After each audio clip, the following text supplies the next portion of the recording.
Thank you, and you may be seated. And I will move into a roll call vote. Joe Raffiani is not feeling well, but if we need a quorum, he will call in. So Joe is excused. Russ Hall is out of town. He is also excused. Jana Hafer. Present. Thank you. Michael Leo. Here. Brian Yates. Present. Scott McCullough. Here. Tanya Ludwig. Is Tanya on?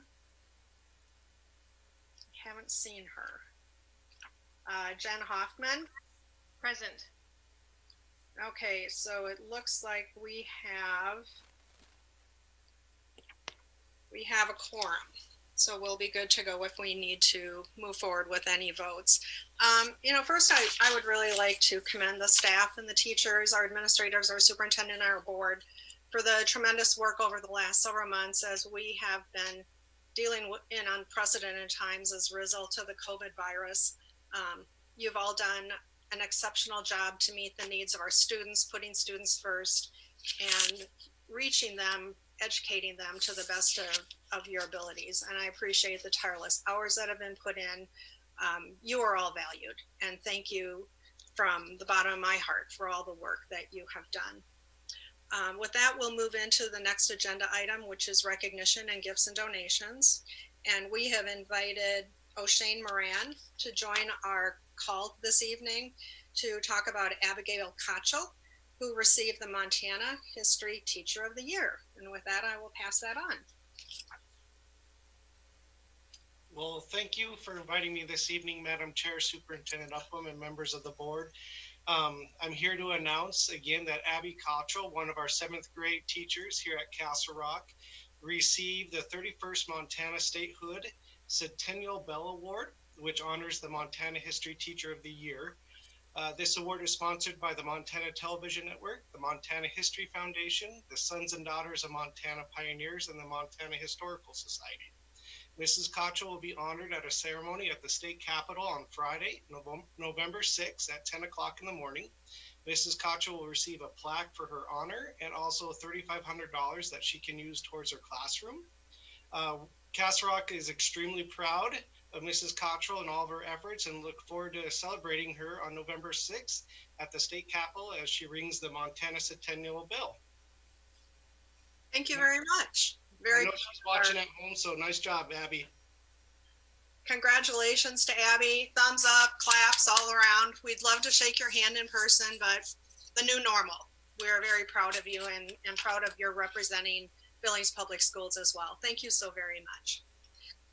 Communication, let me scroll on down. I don't have those fancy double screens like other people do. We also have donations, continue to get donations from our community for our school district, and we are very thankful and grateful for that. And I would ask that you recognize the people and groups as listed and accept these gifts and donations with gratitude. May I have a motion to that effect? Madam Chair, I'll make that motion. Motion by Jana Hafer, and a second? I'll second that. A second by Brian Yates. Is there any further discussion or comments? With that, I'll call for the question. All those in favor signify by saying aye.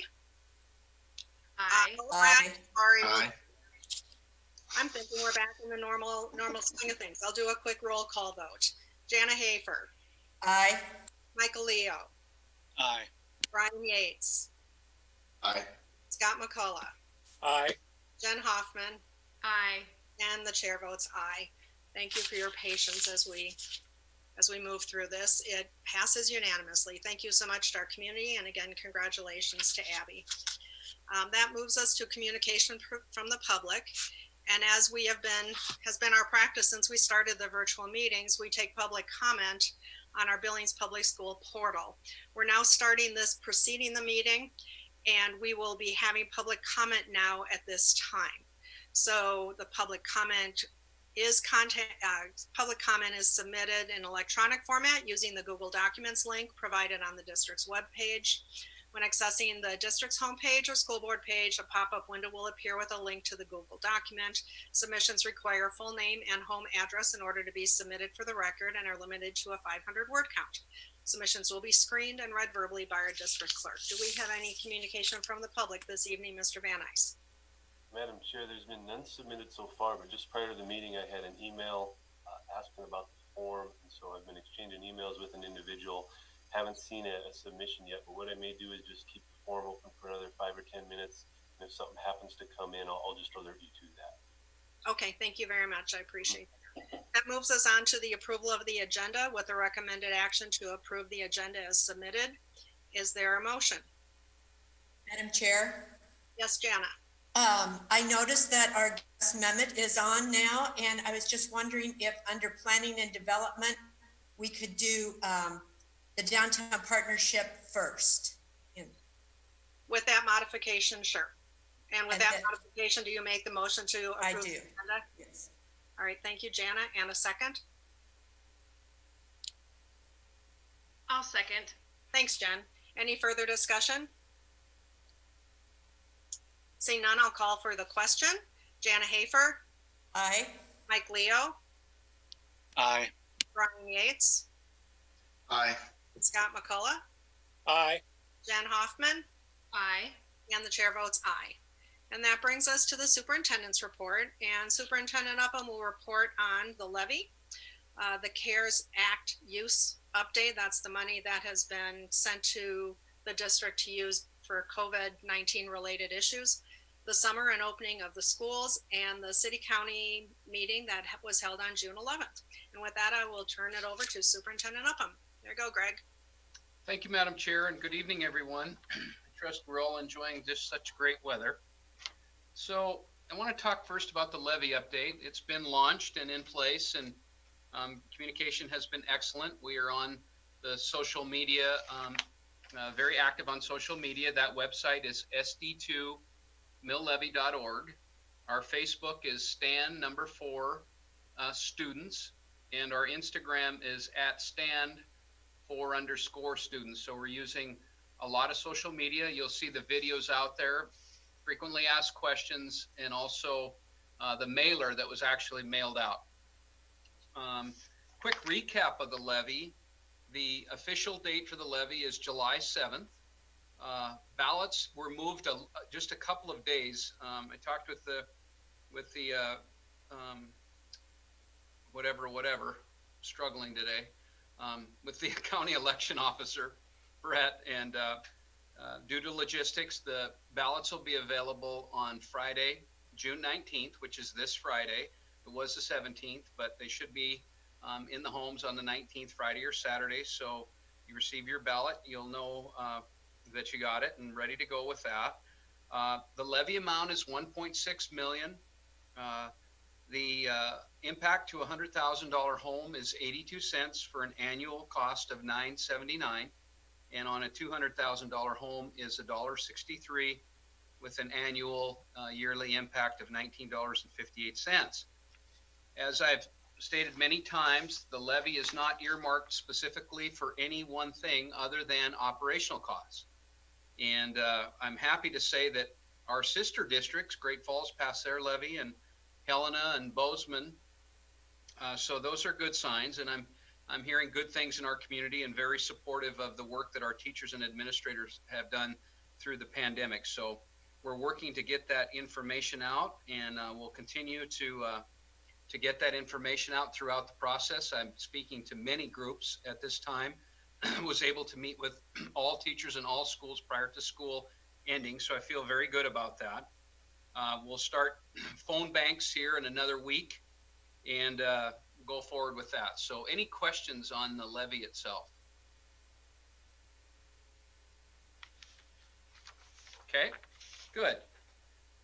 The CARES Act funds, COVID CARES Act, if you will, I feel pretty safe by saying approximately 3 million of the 3.2 million that we receive from the state will go to our district. We are just finalizing, and Craig will touch on this later in the budget, so this will kind of be a tag team, just the impact of the CARES Act. But think it's pretty safe to say that our amount for School District 2 amounts to about $3 million. The remaining 200 to 250,000 goes to the public entities that are under the scope of our district. And so that was part of the criteria for the CARES Act.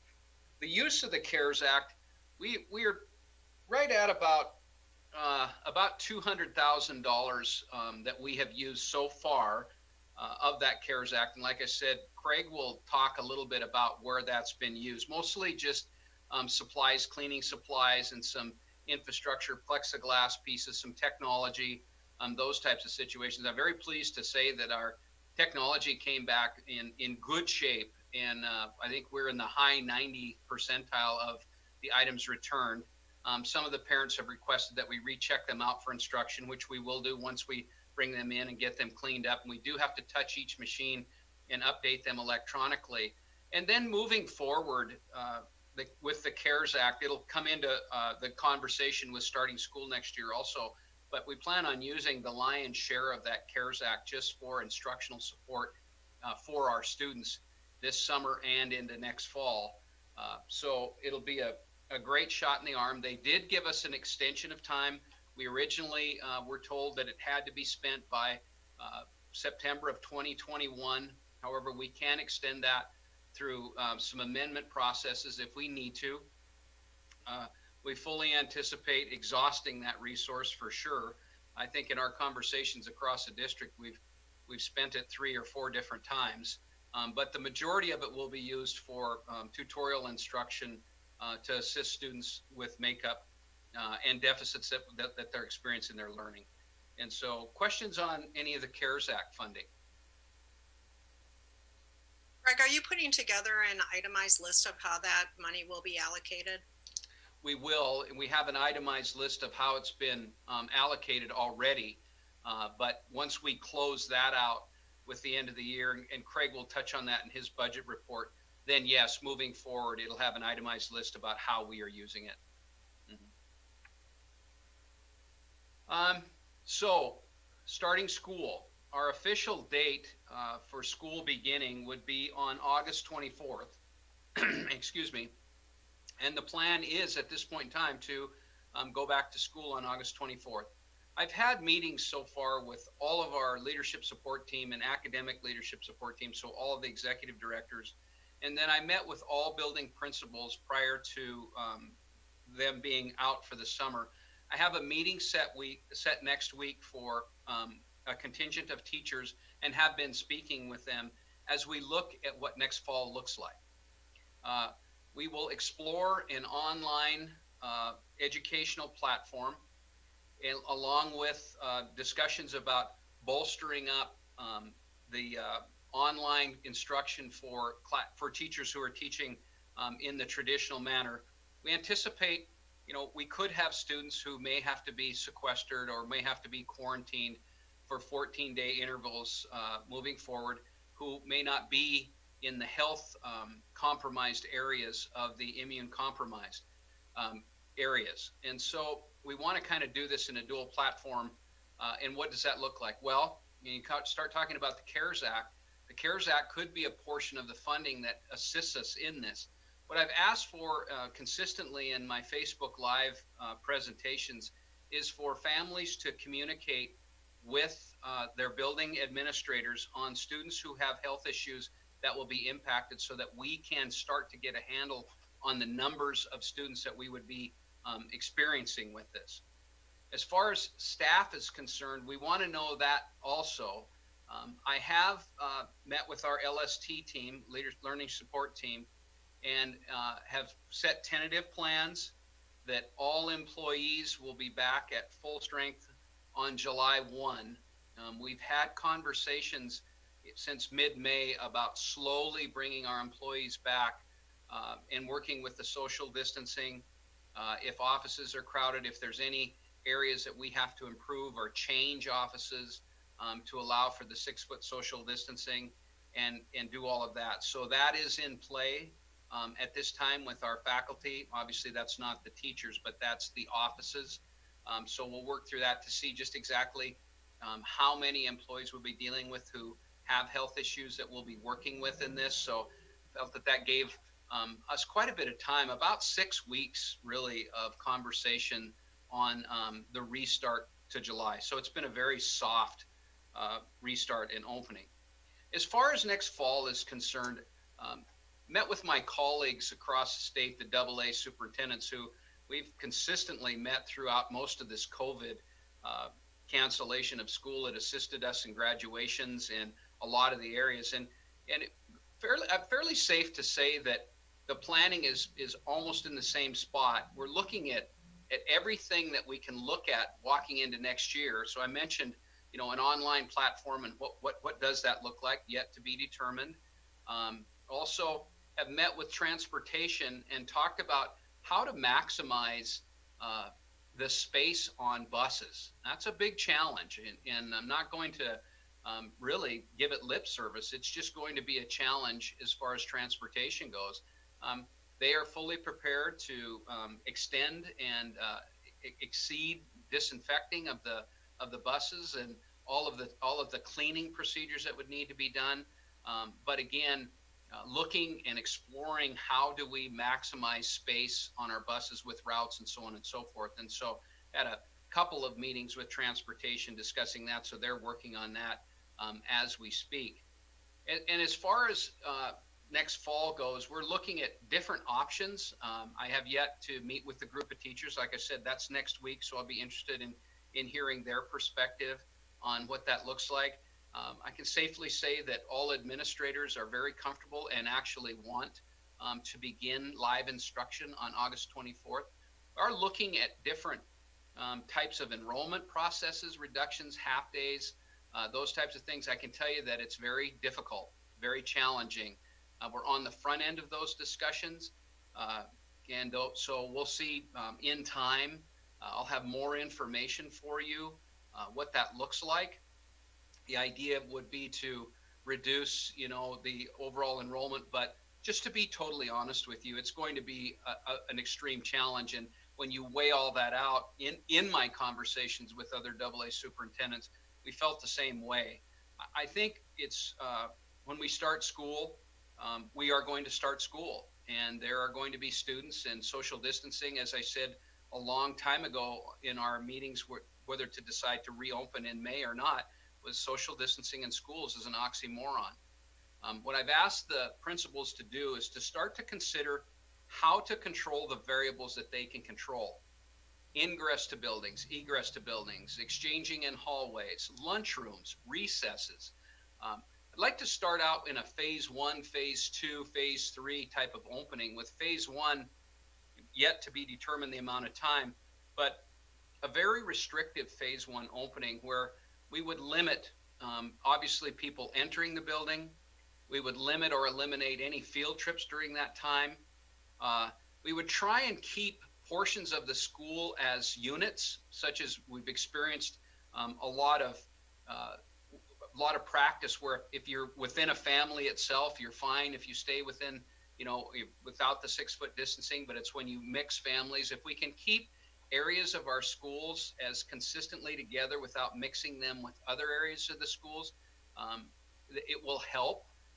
So there's really some challenges with all of this, not impossibilities, but just challenges that we have to work through logistically.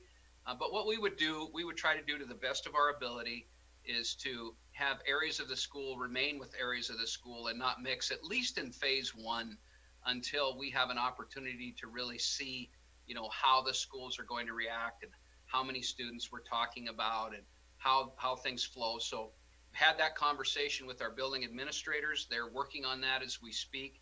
And then I will be meeting with a representative group of teachers next week to talk about that. So I'll take questions on that now if anybody has any.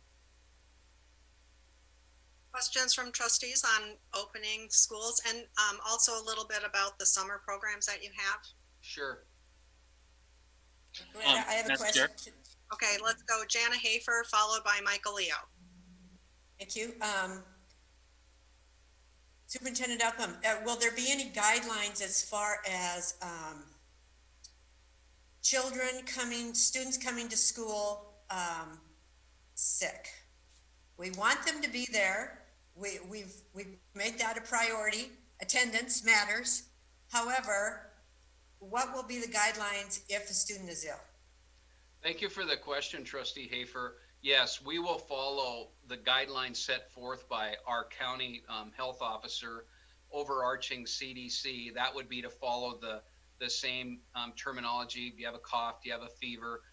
We're working with our school nurses to establish, areas of the school, sick rooms, if you will, and work with our parents extensively about students not coming to school ill.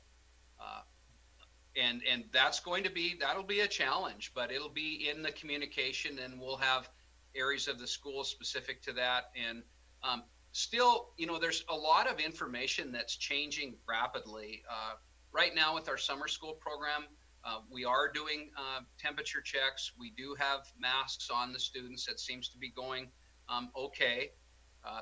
Interestingly enough, the teachers are, it's challenging teaching students with masks on, not from the standpoint that you cannot hear them or understand them, but you can't read the body language, whether they're getting it or they're not getting it. And Ms. Koch shared that information with me at the end of last week and said the teachers are frustrated because they can't read the emotional response if they're getting it, not getting it, so on and so forth. So we're working through that.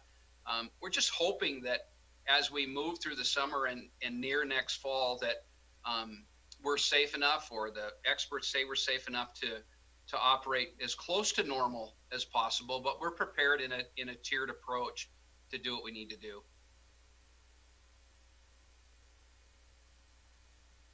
Mike Leo, did you have a question? Yes, Greg, will John Felton be consulting with the transportation unit around the bus logistics? Yeah, yes, Trustee Leo. Mr. Felton has been front and center on all of our conversations, and since the graduation piece, we've also reached out to Nancy at Billings Clinic, and then also our school nurses, and then also additional support staff out of Riverstone Health. So it's quite a collaborative effort as we come together with all of this. Any other questions? Greg, has John Felton weighed in on the question of what do you do if a student goes on vacation to a hotspot, or if staff go on vacation to a hotspot, as his recommendation for them coming back? The recommendation, interesting you should say that, because we've already had that experience with the student that we have that's involved in our summer activities. And the parents and the child were very upfront, greatly appreciate that. And Mr. Felton had shared that close monitoring of the individual and close monitoring of their own health, just to have an honest conversation about monitoring, the health of the child, and to pay attention to that. We are not in a mandatory or required quarantine at this time, but it does have to present, the conversation does have to present itself that you do have to do some pretty significant self-monitoring. Thank you. Any other questions? Before we go forward, Craig notified me that the community member that was trying to submit a letter during communication from the public was just able to get that submitted, and it does pertain to the opening of schools. And so I'd like to take this moment to let that voice be heard. So if Craig, if you would read that email to us, I would appreciate it. Yes, thanks, Madam Chair. So the public comment comes from Kayla Squires at 3756 Gymnast Way. Comment is, this is the first time I have been able to be a part of a school board meeting. So with that being said, I don't know if this has been addressed. School is set to start again on August 24th, but there is no mention of how it would proceed. Full days, half days, alternate days? As a working parent who is fortunate enough to take the last 2 months off of work to help my children with their home studies, it would be nice to know what the plan moving forward is, so I can plan my work schedule accordingly instead of springing it on my boss last minute. Will there also be a plan for students with a 504? I feel like my son was left behind during the homeschooling because some of his plan requests weren't addressed. And that's it for public comment. Thanks, Craig. And Madam Chair, if I could touch on the summer programs too, that was part of it. you. I just would like to answer that. So right now we have 90 students, 90 high school students involved in summer school. That's live instruction. We are socially distanced. They are wearing face masks. We are taking temperatures. We actually, Mr. Felton stated that we did not have to take temperatures any longer, but we are, just to be on the safe side. We have, and everything is going well, other than what I had shared with you, the teacher's inability to read the emotional responses from the students. So we're learning a lot. We also have the summer reading program going on at Newman. There are 20 students involved, 30 students involved with that, first and second graders. That's going extremely well. The feedback that I'm receiving from Principal Walsh is the students are further behind than what we anticipated, which is concerning. The students are doing very well. However, as students are, trying to teach them social distancing is a challenge. And we wanted to do this so that we could see what we were facing in the fall. And so he did say that, and it isn't misbehavior at all. It's just students, they're young. And so we're going to have to work with that and deal with that. There is a request in to do the kinder readiness program, which we did last year, which I'm totally supportive. We have that in conversation. I'd like to see it district-wide if possible. A lot of logistics going into that. Then also, the middle schools are looking at a summer 2 to 3 week program near the end of July, early August as a booster. Followed the same type of program that Riverstone ran last year with 60 students, 26th graders, 27th graders, and 28th graders. So that's in discussion now. And then also a potential K-5, not incoming kinders, but first, Ks that will be first. A first, second block, a second, third block, and a fourth, fifth block for a 2 to 3 week session near the end of July. Those are in the planning stages. I can't say that we'll 100% run them because it'll depend on our ability to secure teachers and logistics that are still being discussed at this time, but to offer some type of support. Now, that being said, I may have shared this with you, I don't remember, but when I met with the principals just before the end of school and we talked about summer programming, the title principal specifically requested that we hold as much of the funding as possible until school begins, because their concern was that if we use an extensive part of that funding, we may lose out on students who won't be attending the summer program and not have access to that resource when school starts. They felt, just to be simple, that the bigger bang for the buck was to wait until school started, because then we can control all of the transportation variables that were attached to that. They did have some concerns and shared that with me. It really resonated with me. But at the same time, I know we have some students who are significantly behind. So I'm very pleased with the summer school. I think that's going very well. The activities, our summer activities are up and running. They submitted all of their safety plans to my office and Mr. Felton's office for approval. I can say we approved them, and Mr. Felton made adjustments. So we have our summer activities are in full swing. The coaches are doing an excellent job of keeping things clean to the best of their ability. And so it allowed us kind of slowly to start up and see just how things are going. But I'm very proud of our students. They're working hard at keeping things safe. So it's promising for next fall. Thank you. Are there any follow-up questions for Greg? The last item on my superintendent's report, Madam Chair, is a city-county meeting, and it was a very short meeting. I talked about the levy information that I shared at the beginning of my report, just exactly, and then the city talked a little bit about the safety levy and some of the impacts that they were looking at with that. They're still in some of the planning stages with the safety levy, but that's a much geared down, if you will, levy than what was initially presented. And so they'll be working and trying to get the information out on that. But other than that, that was pretty much the synopsis of the city-county school district meeting. Has the city decided the dollar amount for this? I have not seen the official amount, Madam Chair. They were working with the existing legislative structure of the levy and trying to work with some of the cap. It was actually, it was a little bit confusing for me. I don't know if I fully understood everything that they were doing, but they were trying to get themselves some flexibility in the current system of how they can levy and the amount that they can levy. Thank you. Any questions for Greg? Anything else? Does that conclude your report, Greg?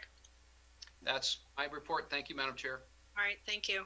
Now that brings us to board operations, and I just wanted to touch on, we're going to need to have a couple Zoom meetings scheduled that will be brief. This Thursday, the 18th at 8:30, we will need to meet to approve the curriculum. We have a 30-day time period where it has to be available for the public prior to the board voting. So the anticipation is that meeting will be very brief. We have a budget amendment that we will need to vote on, and that will be, and Craig, I'm going to throw this to you. Do we have a quorum for Tuesday, the 23rd at 10 o'clock?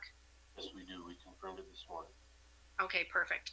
So Tuesday, June 23rd at 10 a.m., we will be having, again, a brief meeting on the budget amendment. I did have a question to Mike and to Jana.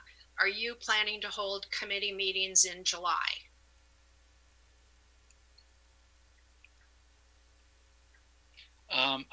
Not at this time. I thought we could go to ops Okay, in July and see what the situation is then. I don't know. And I, take direction from the superintendent and the county health officer about that. okay. Jana, are you planning on a meeting in July? I don't know that we would have to have one. There was some talk about Russ Fagg's report maybe being ready in July, but there's some holdup on that. So I don't know anything about it. So I think anything else that comes up, I guess we could make the decision at board operations. Okay, No, we have to, that wouldn't work either. If anything comes up, I can let you know, but right now, I guess we wouldn't have to have one in July. okay. Well, we'll stay in touch on that, and there is nothing for performance and monitoring at this point in time. And that's correct, Roger? I called on him without him knowing it. Hi, Roger. Yes, that's correct. That is correct. We won't have any new performance and monitoring meetings until school's back in. I believe that's what Russ said at the last meeting, so just wanted to confirm it with you. Thanks, Roger. All right, and then that will move us on to the Planning and Development Committee report, and it has been the request of Jana Hafer to move the discussion on the one-way, the change to from one-way to two-lane on two different streets downtown, and had requested that that be moved, and we have an invited guest to talk about that. Thank Jan? you. Yes, our guest, as you know, I am the representative on the Downtown Buildings Partnership. And at our last meeting, it was brought up that Mehmet Casey, who is with the partnership, is still looking for support for changing one-ways to two-ways, specifically 29th and 30th. And since the school district is a property owner on those two streets, he would like some indication that we would not be opposed, and in fact he would like us to support this, but I would let him make his presentation now. Mehmet, thank you for joining us. Thank you so much. Can you hear me all just fine? Yes. Perfect. Yeah. Good evening, Madam Chair and Board of Trustees. Thank you again so much for having me join you today briefly, and also thank you for all you do. As Trustee Jana mentioned, I serve as a development director with the Downtown Buildings Partnership, which is one of the 4 nonprofit organizations under the Downtown Buildings Alliance. I also had provided a letter previously explaining a little bit about the content of the initiative that we're seeking. I'm happy to go over the content of that letter, but if you've had a chance to read the letter, I would be happy to answer any questions you may have. I am seeking either support and or concerns that you may have with this project, as well as if you would like to know more about it, what's happening, when is it happening, how is it happening, and how you'd like to be involved or remain in the loop or connected with the project to know how it is executed. But as mentioned earlier, there is a citywide survey right now actually available. It can be found on those kiosks that you see downtown. There are posters about them with a QR code that takes you directly to the survey, but I'm happy to share via email with you also the link to the survey. The city is collecting feedback on basically the possibilities of doing more of those in the future on most of the north-south bound streets, and on 2nd and 3rd, as well as some traffic calming on Montana Avenue and 13th. And then the potential idea of also seasonally closing off North Broadway between 1st and 2nd. This is all something that was presented to City Council last September with the downtown traffic study. And at the time, it was just presented as what can be done and how can it be done and what are the benefits of it. Now the city is exploring, could this be done? What's the opinion of the public? And that's why they have that survey going on. In terms of our involvement, we're mostly focusing on the 29th and 30th conversion because that particular project is going to be funded through the tax increment financing district. And that's how it ties back to us. And those are ones that were sort of identified first due to their closeness to Broadway and the sort of wishes of the majority of the businesses that we maintain relationships with that said they would like to see that happen at some point. So with that, yeah, I'll be happy to answer any questions you might have, or again, concerns, or I'd be happy to also document that if you're in support of this, to indicate that on my list. As Jana mentioned, I have a list of all the property owners along those streets, and I'm documenting who's for it, who's against it, what are some of the concerns, so that we can report back to the city with these findings. Thank you, Mehmet. I will remind my trustees that the Downtown Partnership is instrumental in the revitalization of downtown. Two-way streets create high levels of economic activity and improve livability in the downtown areas. They make them safer and friendlier. By returning North 29th and 30th to two-way, the streets are able to be used as they were historically. So does anybody have any questions or concerns that our guests could answer for you?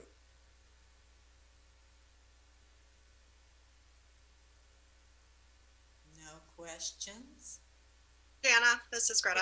Yes. We first had a first blush at this at the Planning and Development Committee meeting, and we didn't hear that there was anything negative for the businesses. In fact, it was a boon for the businesses to have two-way streets, less confusing for folks that were coming from out of town and flow of traffic, et cetera. And so I didn't see any reason. Thank you, Mehmet, for being here. I didn't see any reason with the direction that this is going not to support the conversion back to two-way streets. So I guess I would ask if our board has any concern, and if they were interested in entertaining a motion on that, I would certainly make a motion to support this. Madam Chair, just a quick question. I'm looking at my agenda and it's not on the agenda. Do I have an old agenda?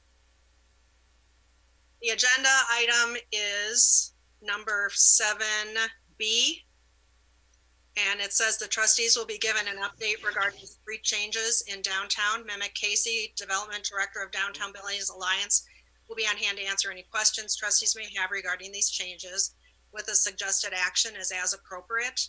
And there is an attached Downtown Billings Alliance letter, as well as resources consulted in the street change exploration.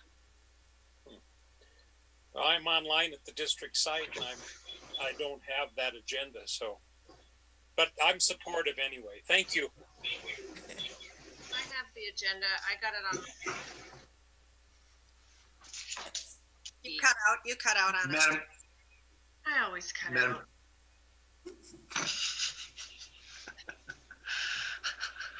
So Greta, Go ahead, I'm going Jennifer. to turn this back to you then. Okay, so, well, I made the motion to support this change. Is there a second? I will second it. And a second by Jana. Is there further discussion? See none, I'll call for the question. Jana Hafer, Aye. Michael Leo, Aye. Brian Yates, aye. Scott McCullough, Aye. Jen Hoffman, Aye. and the chair votes aye. The motion passes unanimously. Thank you for being here, Mr. Casey. We'll look forward to moving forward with changes. Good luck. Thank you so much. Appreciate it. Have a good night. Thanks for being here. All right, Jana, I'll pass it back to you. Thank you. Thank you, Mehmet. Let's see, then I guess we'll go to the land for sale near Riverside Middle School. And Jana? Excuse me, on the agenda, the next item for the executive summary is an update on Metro discussions and then an update on the photovoltaic solar projects. Okay, Want to cover those first and then we'll move on okay, to the other? sure. All right, thanks. Well, the Metro discussions would be handled by Mr. Upham. Do you have any updates for us? I do, Trustee Hafer. Thank you. I attended the review of the Metro Master Plan today at 2:30. It is a plan that is in the process of being designed by an outside consultant who's worked with Metro since the early 90s. The plan, the master plan, has three options in it: A, B, and C. It shows a lot of flexibility in the entire surface. There's a proposed RV park along the river. In two of the plans, the sports stadium is in the plans. In one of the plans, it is not. In place of that is a outdoor music venue.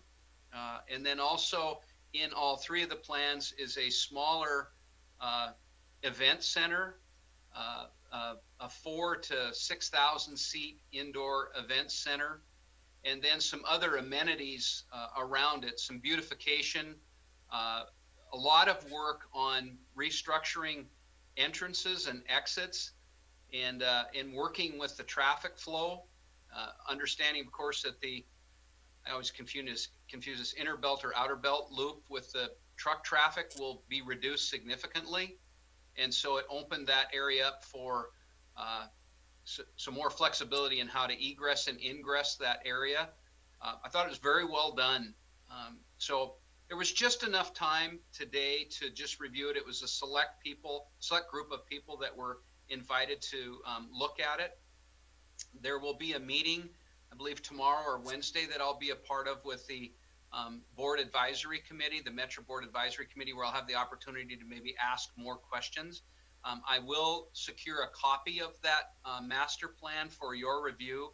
I don't have that at this point in time, but I will secure a copy of that. So the discussions will continue.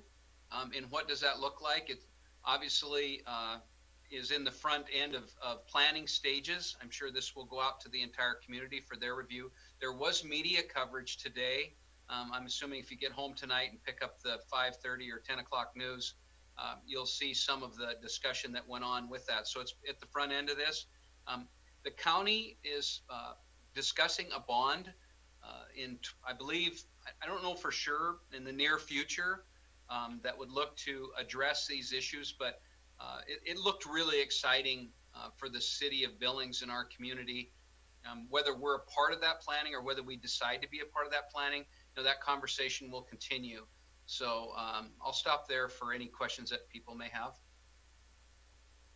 Anyone have any questions for Greg? Greg, this is Greta, will those plans be available for us to review perhaps? I mean, if they'd be available in July, we could review that at planning and development. I would hope so. I spoke with the author of the plan today, and he said that they were planning on distributing that through the Metra itself or through the county commissioners. I just don't know when that'll be. I don't anticipate it's going to take any time at all. It's just a matter of getting it out. So I would hope to have that for you. Yes. Thank you. Any other questions? I have a question, Greg. In light of that, I assume we would go ahead and have a July planning and development if we can get that information. Is there any time frame about when they would like feedback? No, not yet, Trustee Hafer. But again, I think this was the inaugural rollout. There were just probably 6 or 7 of us that were in attendance at this revealing part. I'm sure that will increase significantly. So they'll be wanting feedback when they get the structure of that. I just don't have a timeline or time frame for that at this time. Okay, thank you. That's very interesting. As I've said before, time is of the essence when we need to make our decisions. So the fact that they're moving ahead is exciting. Yes, it is. I think you'll be impressed when you see it. It has the potential to be very exciting for the community of Billings. Thank you. If there are no other questions, then we'll move on to the solar updates. Anything for us there, Scott? Yes, they did get, or Northwestern Energy did install the net meter this last week. And so I've contacted On-Site Energy, and they are scheduling to come down for the training and the startup on the system. So it should be all ready to go. Wonderful. Thank you. That's good news. It is. Do we have any questions for Scott? Okay. Then we will move on to the land for sale near Riverside, and that is back to you again, Scott. Okay. So a while back, Lou had visited with the neighbor to the south of Riverside, inquiring on whether there'd be some possible land for sale to increase the campus at Riverside Middle School. It's a pretty tight campus, and they're unable to have a full-size softball field, and therefore they travel over to Washington Park, the senior high fields over there to have their games. But anyways, at that time, I believe he had said the land was for sale for $1 million. The owner of the land contacted me earlier this year and said that he's pretty serious about selling it and wanted to offer it to the school before he put it out anywhere. And I brought that to the planning and development. His price right now that he's asking is $500,000.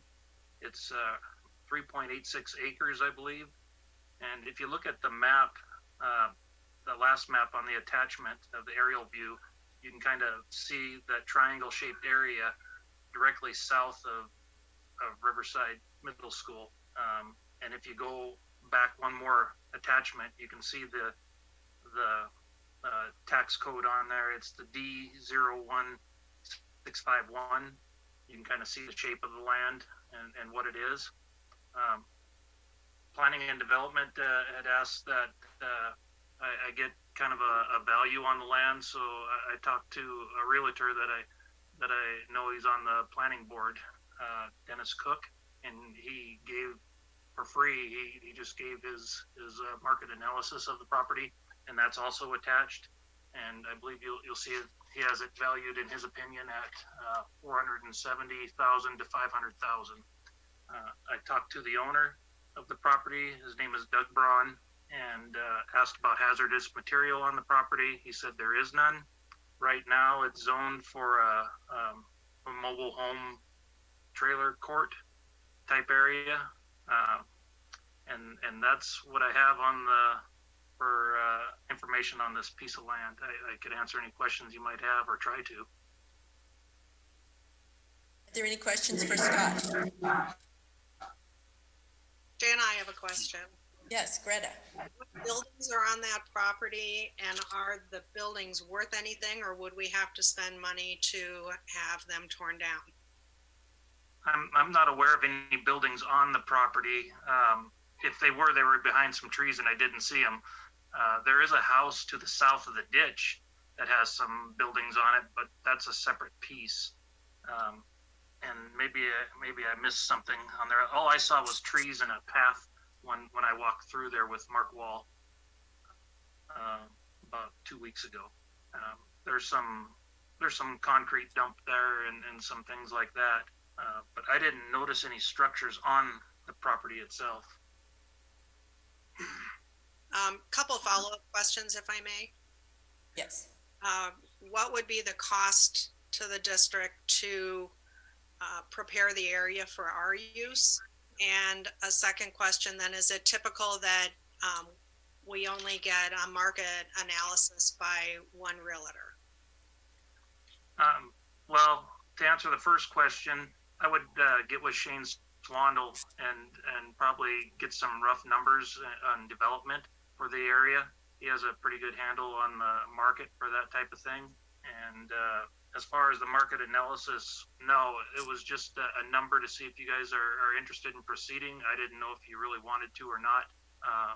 This was just a realtor that I happened across in the city county planning board, and he offered to do it for free.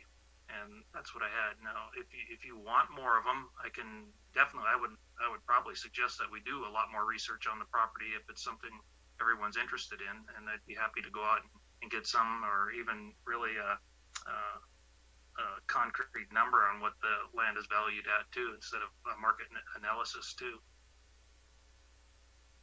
Madam Chair, I had requested that Mr. Ryder bring the information forward. I didn't know at that time if the trustees of SD2 had considered this tract of land prior to, or if there had been plans in the future or in the past that was plans to develop and increase the footprint, or if there were other educational institutions planned or anything like that. I just felt it was important for the board to just consider. If we are serious about moving forward, then we'd obviously go after an official appraisal in that format. I just didn't know if there was use that was ever considered for a tract of land, because as the old famous saying goes, where no one's making any more of it. So with an opportunity like this, I just wanted to make sure that we exhausted what our position could be or would be. So that's the reason that I asked Mr. Ryder to bring it forward. Greg, I appreciate you bringing it forward. Riverside does have a very small footprint, and I think we could at least get more information to make an informed decision. That's how I propose we move forward.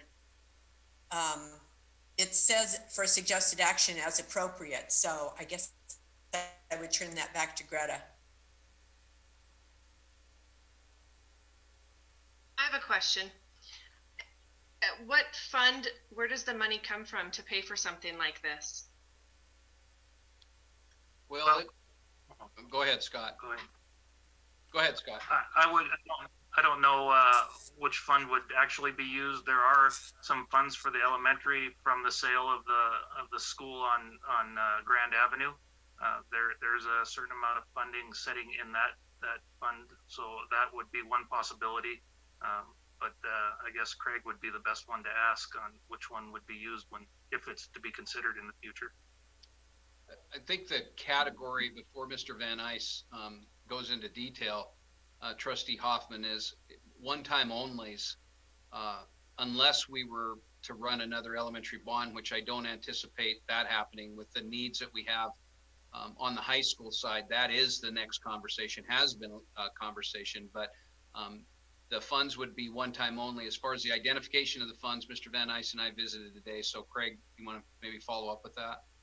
Yeah, and thanks, Greg. To Scott's point, there are some leftover monies from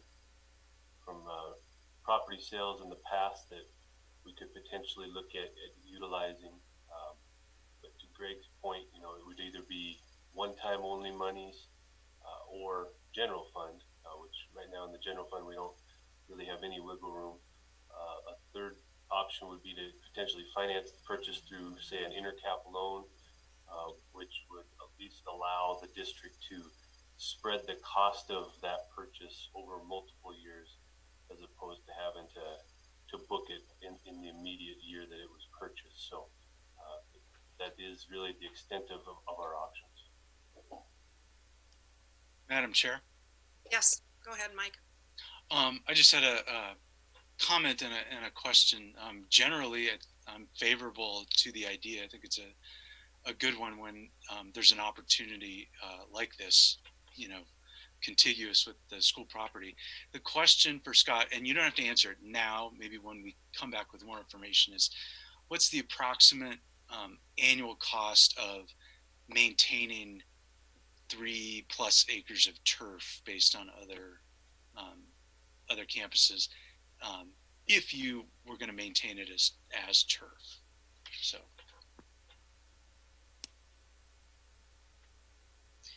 And I don't think that we need a motion to continue to have Scott collect more information. If the board would like us to have a motion, we can certainly do that. Wishes from the board? Mike's nodding his head up and down. Would you like to make a motion that we get more information on this parcel of land? Oh, sorry, I misunderstood. I thought you said we don't need a motion to have him go forward with. Okay, then with that, we will just have Scott continue to get more information for us, and he can, now I have Jana's hand up. What's up, Jana? I just wanted to ask Craig a question. Is it possible for an individual to donate property to the school district as a tax write-off? If the asking price is $500,000 and he could donate part of that and use it as a tax write-off? Is that a possibility? Yeah, there may be some avenues. We'd have to look at the structure of the deal itself, but that is something we could certainly explore and see if there's a possibility. Because if he would have to pay capital gains tax, I assume. So right. If he donated part of it, maybe that would offset some of his capital gains. Just a thought. And Jana? Go ahead, Mike. Yes. That would most likely be through, a charitable organization like the foundation. So it might be a good idea to connect with the foundation and see if they've ever done that before.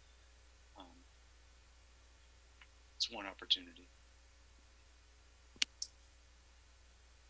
It was just a thought.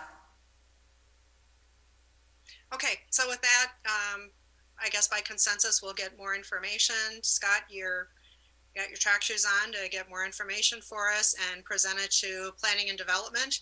If you have that ready, it looks like we'll probably be meeting in July, and we can go forward from there. All right, Jana, then I've got you Downtown Billings Partnership update. Well, that was with Mehmet, so I think we're done there.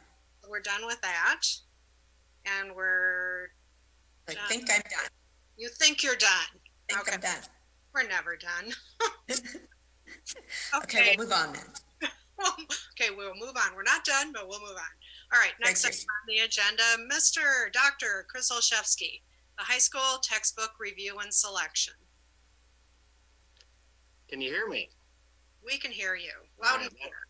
Madam Chair and members of the board, so this is a second round. As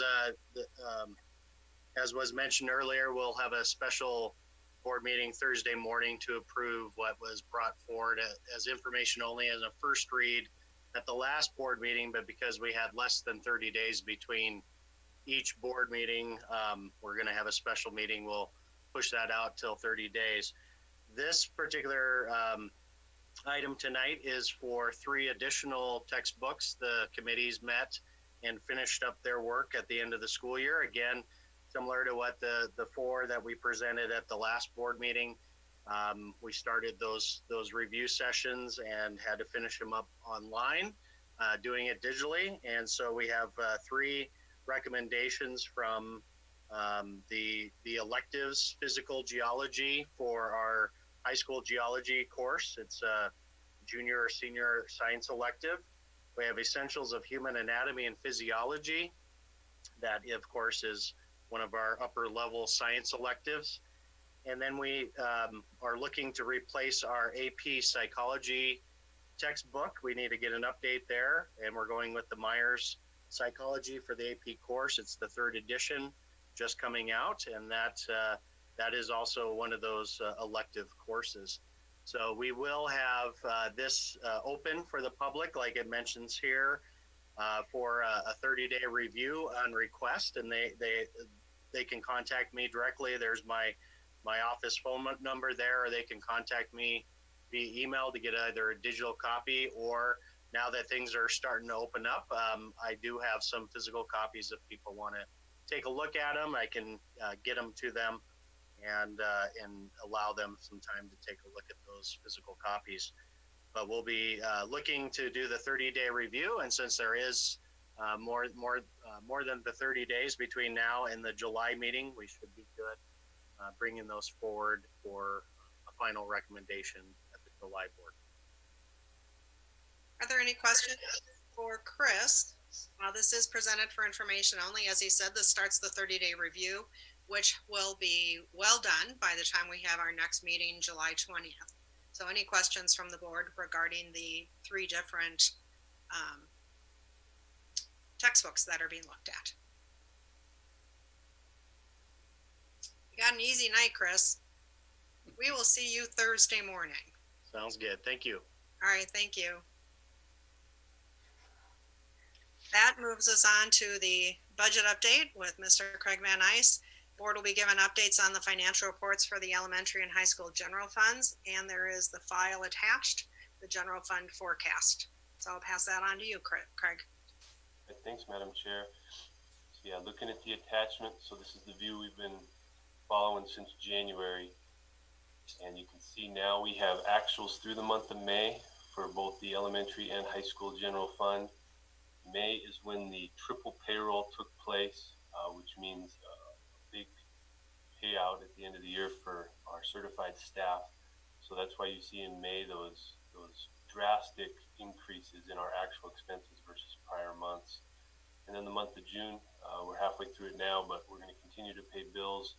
Some of the bills we pay are a month or 2 in arrears, so we'll continue through June, and then by the time we're meeting in July, we should have a full year view to show trustees that show our final results for the year for both general funds, and then a comparison against the forecast we had back in January. Down on the bottom here, you can see the comparison that was added to this file a couple months ago. I made a note and left the May comparison off simply because the forecast that I put out in January assumed that the massive triple payroll would hit in the month of June, and I was just a week off. And so therefore, if I were to put the May comparisons on here versus actuals, you'd see eight figure variances, which isn't really the case. It's really just timing. So that comparison section will be updated at the July board meeting to show, those 6 months of comparisons showing actuals versus estimates. So that's the forecasted view. You can see up on the elementary general fund, we had been back in January carrying about an estimate of a $3.4 million loss. Since that time, we've whittled away at that. Last month, we were showing about $3 million, knowing that we were achieving some savings just due to the COVID shutdowns. And here, just based on our trend analysis and now having the triple payroll under our belt, we're aiming to land at about a $2.6 million deficit by the end of the year. On the high school side, that number started roughly around a $500,000 surplus. And again, due to some of the COVID savings, we're now carrying that at about a $700,000 surplus. So just some additional notes here on COVID and the shutdown. We've got a few months under our belt where we can start looking at trends and determine where some of the savings due to the shutdown took place. And so in doing that, we identified 4 main areas that are contributing to the district saving money just due to shutting down the buildings. The really the ones that make the most sense. It's our sub-teaching. We had a drastic drop-off in sub-teachers in the work-from-home environment, or the teach-from-home environment. Overtime pay for staff has been reduced. Our utility costs with those buildings being shut down has been reduced as well. And then private busing, in terms of field trips and other student activities, with that falling off, we see some savings there. So all in, we're looking really through mid-March when the closure first happened through the month of May. We can track to about $600,000 in savings in our two general funds attributed to those shutdowns. We still have the month of June to go, and like I mentioned, we do pay some bills in arrears, so that 600,000 number could increase a bit more. And then the counterbalance to that, as Greg spoke to during the superintendent's report, in total we've tracked now about $200,000 of COVID-related spend. Some of that spend is net new spend, as in we went out and had to buy a bunch more cleaning supplies or a bunch more masks or gloves for cleaning. And then some of it was just expense for our folks to go out and actually clean the classroom. So in all, we can say safely at this point, with June still to come, but in total, between what we saved and what we spent on COVID, right now it's looking like we saved about $500,000 through the shutdown. And again, that may bump up slightly once we get through the month of June. Thank you. Are there any questions? On the report? Yeah, go ahead. Any questions? I guess you did such a great job. You've got it all covered. Thank you so very much. And then that moves us into the next agenda item, which is the budget amendment. And if you read through the executive summary, the business office recommends the board approve a budget amendment for the high school retirement fund due to unforeseen severance costs caused by a high number of retirements this spring. The amendment allows us to access cash reserves in the retirement fund to absorb the expenses and avoid an audit finding by overspending the fund's budget year. At this evening's meeting, trustees are being asked to pass the budget amendment proclamation. Once approved, a notice will run in the Gazette Wednesday morning, 6/17, which begins a 7-day notice requirement window, allowing trustees to formally adopt the resolution no earlier than Tuesday, June 23rd. OPI needs to receive the approved resolution by June 30th in order for it to be effective for the 2019-2020 school year. And that's why we have a meeting set for June 23rd at 10 o'clock in the morning. So the suggested action is to approve the draft budget amendment proclamation with the date for the special board meeting to adopt the resolution to be determined, but no earlier than June 23rd. So with that, I would like to entertain a motion and a second, and then we can move to discussion. Madam Chair, moved. Mike Leo, did you move the motion? Okay, and I'll second the motion. And a second by Brian Yates. Craig, I'll pass it to you for discussion and then questions from the board. Yeah, thank you. The agenda item and what Madam Chair just read really explains what we're doing here. This was just, we had it in August when the budget was adopted.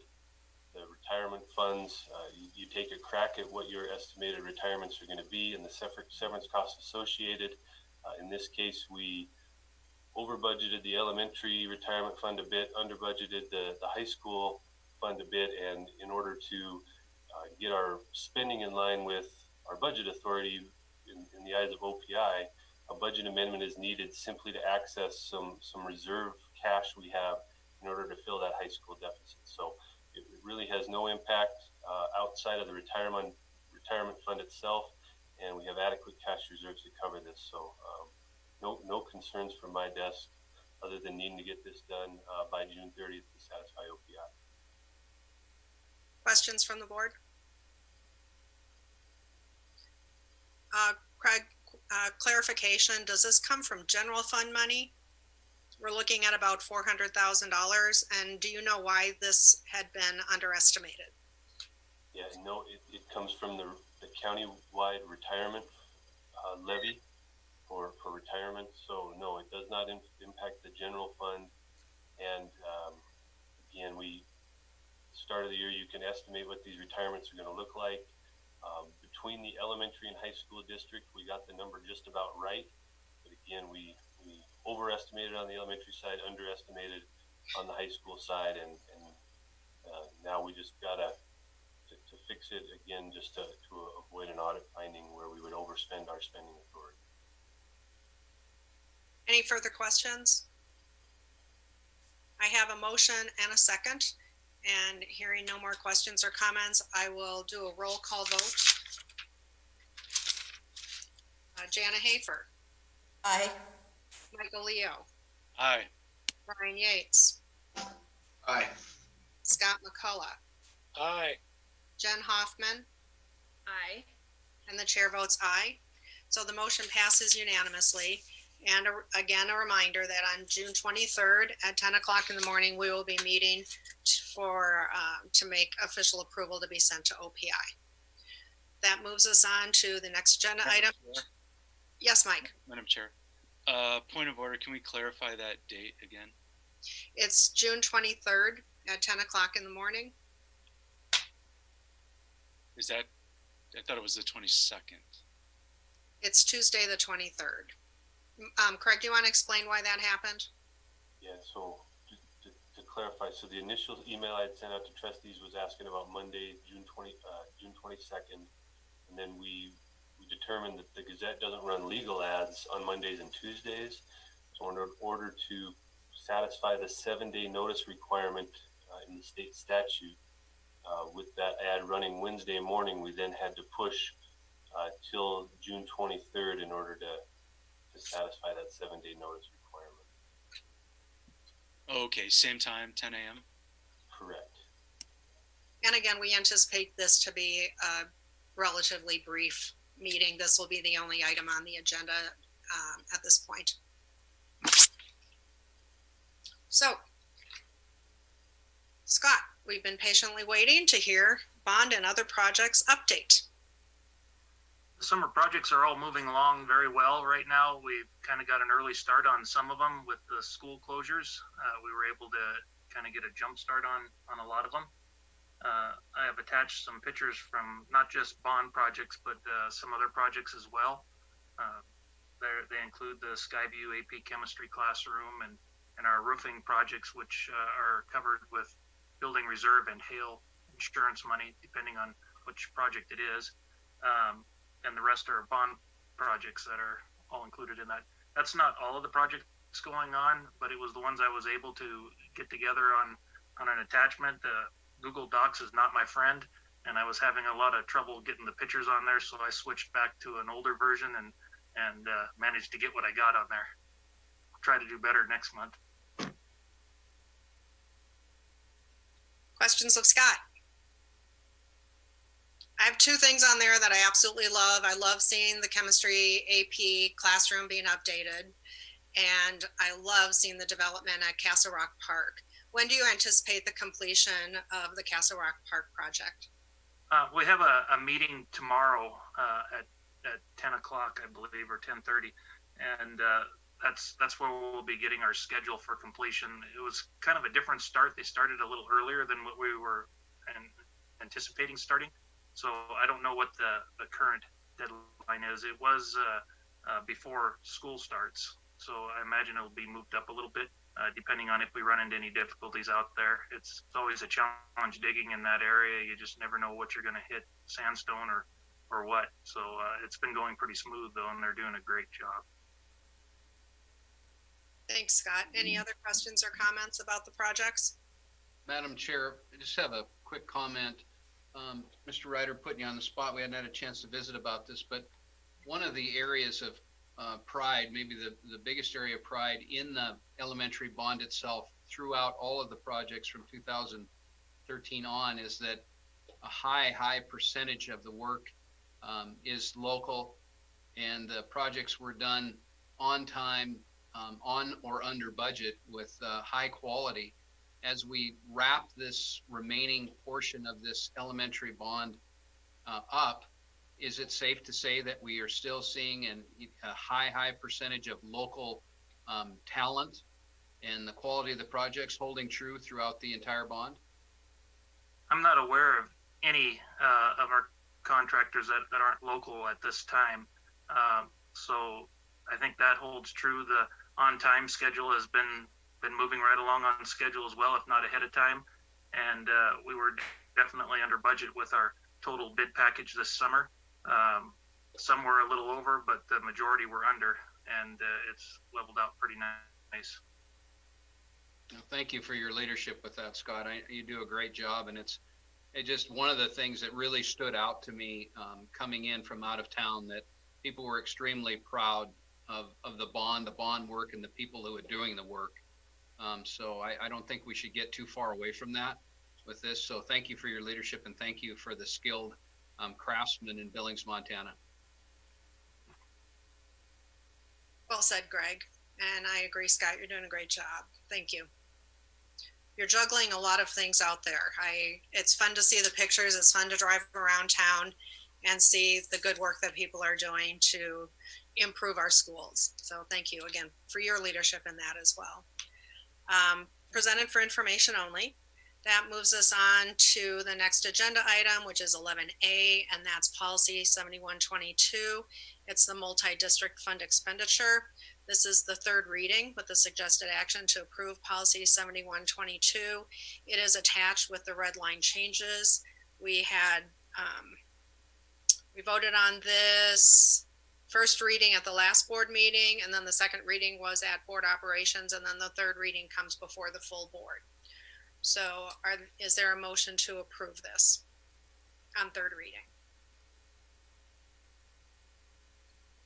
So moved, Madam Chair. Motion by Mike Leo to approve policy 7122. Second. And a second by Jana. Is there any further discussion on this? I want to thank the trustees for bringing this forward. I think it is something that will serve our district well and our finances well as we move forward and continue to highlight the fiduciary responsibilities that we as a board have. So with that, I will take a roll call vote. Jana Hafer. Aye. Michael Leo. Aye. Ron Yates. Aye. Scott McCullough. Aye. Jen Hoffman. Aye. And the chair votes aye. The motion passes unanimously. Thank you.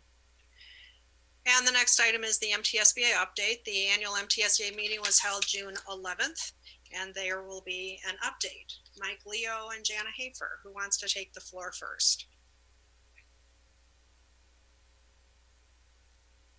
Jana. Go ahead, Mike. You guys figure it out.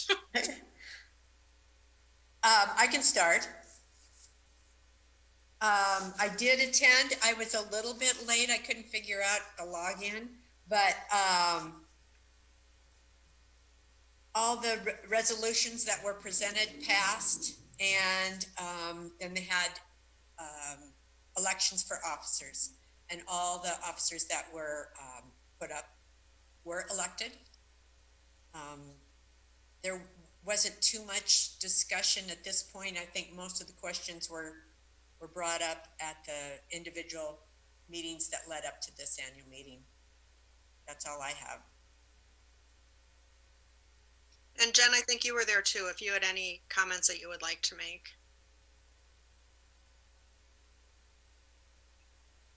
How about Mike first? Yeah, thanks, Jana. That was a great summary. And the only thing I'd like to add is that above and beyond the legislative initiatives that were put forward, one of our main goals is to protect the gains that we've made thus far in the past few sessions, especially given the unknown state of the state budget, going into this next session. So priority one is to hold ground, and then these legislative initiatives would be additive to that if the financial climate allowed. Thanks, Mike. Jen, did you have anything you wanted to add? Other than I really was lost the entire time. It was just it's such a learning curve for everything. Lots of acronyms, lots of things to read up on and catch up on, that I'm glad it wasn't 3 hours long.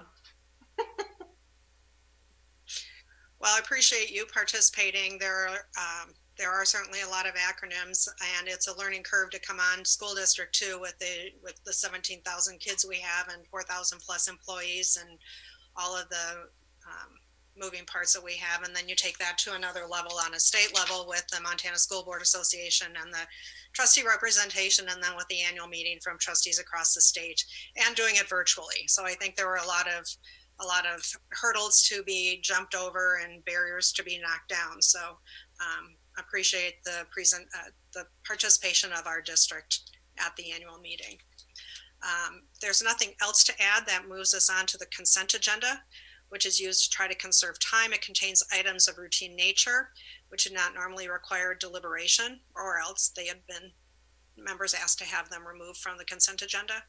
So these items will be accepted in one motion. And so the suggested action is to approve and accept the items within the consent agenda without objection to recommended action. Is there a motion? So moved. A motion by Brian Yates, and a second.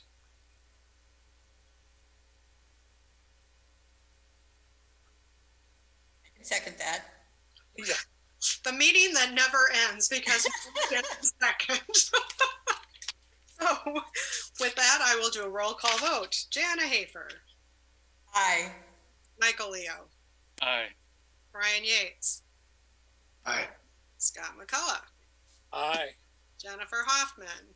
Aye. And the chair votes aye. So that motion passes unanimously. And that brings us to adjournment. And if there is not objection, I will call this meeting adjourned. Hearing none, we are adjourned. Have a great night. Stay safe, stay healthy. Bye-bye. Good evening.